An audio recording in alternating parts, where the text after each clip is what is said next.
Eve, do you want to dance? Evan turned to his wife and raised his eyebrows questioningly. Katerina smiled warmly and nodded. Only then did he stand up and turn to face Miri.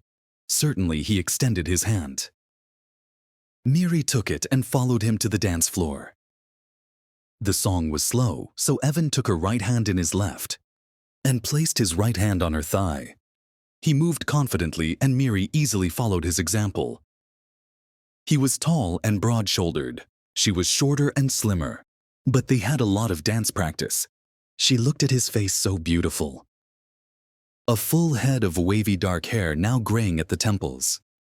Thick eyebrows and large, deep-set brown eyes. His long nose was slightly crooked, and there was a thin scar on his chin under his full lips. She stared into his eyes, wanting them to look at her, but he looked over her upturned face, his features completely neutral. "Thank you for coming to dance with me," she finally said. He nodded. "Certainly. Bradley looks so handsome, doesn't he? Without a doubt, he looks so much like you. This is creepy. I'm his father, and he looked exactly like you did on our wedding day." Evan led them across the dance floor, not paying attention to her words. She sighed. "I already told you how sorry I am, Eve. I hope that now your kindness would extend to me. You have a new wife and the children tell me that you are very happy. Why are you still punishing me?" "I'm not punishing you. You are a friend with whom I have a common history and 2 children. I'm polite to you as I am to everyone I know. What more do you want, Miriam?" He had never called her by her full name before she noticed. "Is that all I mean to you? Familiar after everything we've been through. After everything we've been through, I think you might think you're lucky. I was told that Oscar still has tinnitus." She sighed again. "We will be present in each other's lives, even on holidays with children and grandchildren and all that.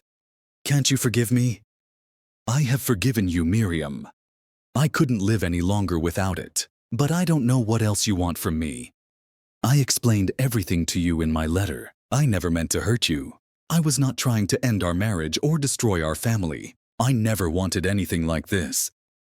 No, you just wanted to fuck my best friend. It was not like that at all. Please understand, this is what I want. I want you to understand that I didn't do all this out of spite. It took me 3 weeks to write this letter. So you understand, I haven't read your letter.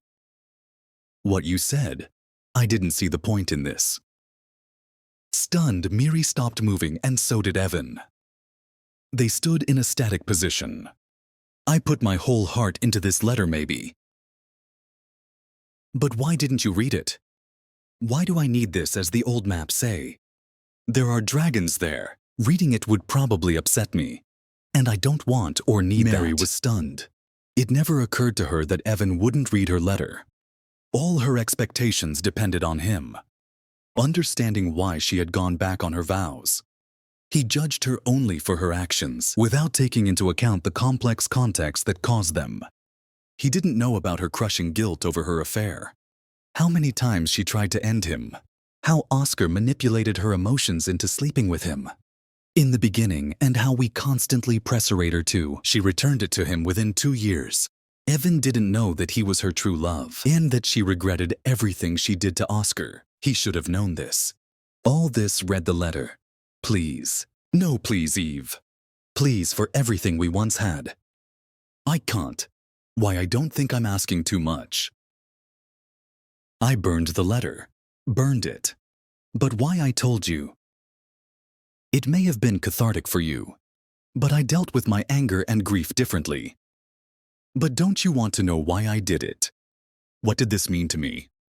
No, it does not matter. Miriam was completely confused. Evan didn't know how empty she felt when he found them at Oscar's house, how she feared for Evan when he beat up his former best friend, hitting him in the head several times. She didn't want him to go to jail or get sued. How humiliated she was when she received divorce papers in front of her friends at the club. And how sad and lonely she felt when he moved out of their house. Trisha was in college, but Bradley was still at home. And she couldn't look at her son, a mini Evan, without despair. Evan didn't know what promises she made to be a better mother, a better wife, a better person. It is very important. I'm sorry, Miriam. You and Oscar betrayed your marriage and your friendship. So I ended. Both the reasons don't matter. The reasons were never important. It's enough that you did it. The song came to an end and Evan let go of Mary's hand. He bowed his head to her in a short bow, then turned and walked back to his desk. His expression changed from neutral to radiant. As he caught Katerina's gaze, Mary slowly left the dance floor. For the past 6 years, she'd been convinced that Evan was just emotionally stubborn. But he never knew her pain. I never felt her remorse, her regret. I never knew she didn't want to do it. She desperately wanted him to know that. It was a terrible combination of her own insecurities and a predator, masquerading as a friend who saw an opportunity and forced her to do something she never dreamed it of. And she couldn't figure out how to end it on her own. It wasn't her fault this couldn't happen. And Evan needed to know this. She looked and saw Evan talking to Kat, smiling playfully, holding hands comfortably, laughing the way she and Evan had laughed before Oscar had seduced her. It is very important. It wasn't her fault. She wasn't a bad guy. She's not like that.